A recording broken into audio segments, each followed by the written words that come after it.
ادھر جنوبی یمن میں باغی فورسز نے شمالی یمن سے علیحدگی کے لیے ریفرینڈم کا اعلان کر دیا۔ صدرن ٹرانزیشنل کونسل کے مطابق شمالی یمن سے آزادی کے لیے ریفرینڈم کا عمل 2 سال میں مکمل ہوگا۔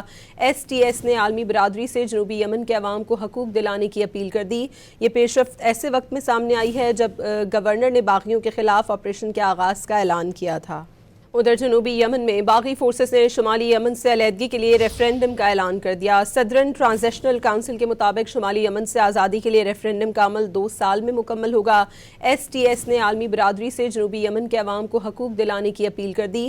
یہ پیش رفت ایسے وقت میں سامنے آئی ہے جب گورنر نے باغیوں کے خلاف آپریشن کے آغاز کا اعلان کیا تھا۔